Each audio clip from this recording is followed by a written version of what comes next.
Hi everyone, and welcome back to my final morning report chart appraisal on today, Tuesday the 24th of February, with me, Rich Pro Market Analyst at Handtech Markets, and that as ever is gold. And this gold chart again continues to move lower. We did have what is a long-legged doji candlestick yesterday, which is an uncertain candle, denotes uncertainty within the prevailing downtrend, but it's just, wrong way. I don't really think it's done a great deal to improve the chart, and certainly today, having reacted again to the downside, it just looks like that is just a near-term blip now within what looks to be further selling pressure on this gold chart. The reaction we've had today, gold down $6.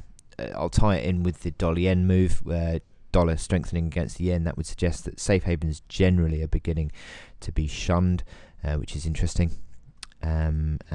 What we've got here on the intraday hourly chart is this downtrend that I drew in yesterday from the 3rd of Feb all the way down, linking all these lower highs, lower highs, and yesterday's high pretty much not too far off, picking that downtrend out to the pip.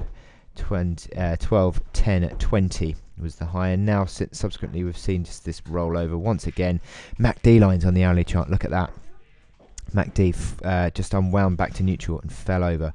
RSI again, configuration of bearish nature, failing around that 60 level again in the on the RSI on the hourly chart, and then pulling back towards 30. So all these momentum indicators continue to back the downside, continue to suggest any sort of rallies are a chance to sell. That one yesterday was a prime example. That downtrend today comes in around about the 12.07 mark, so that would be sort of where you're still looking out. If you're not running a short position, maybe you'd start to think maybe that would be where you'd be going in. But certainly there is still downside potential in the current move. 34 on the RSI.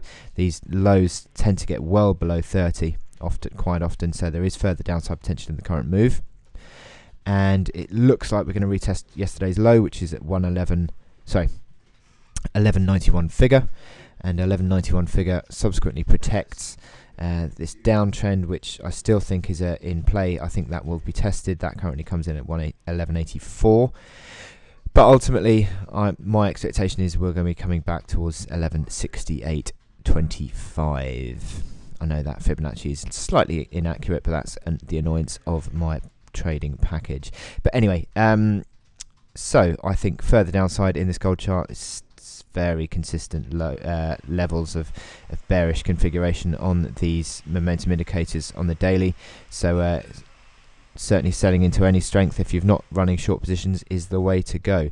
Now in terms of stop levels, you'd be saying that reaction high yesterday 12.10.20, but also 12.14.90 is the reaction high from Friday. But ultimately the key reaction high now is this move at 12.23.10, because it's the it's the lower reaction high before a subsequent lower low. So therefore that is the key level. But at the moment, certainly seems as though we're set for further downside. So I wish you good luck in your trading on gold today, and I'll speak to you again tomorrow. Thank you.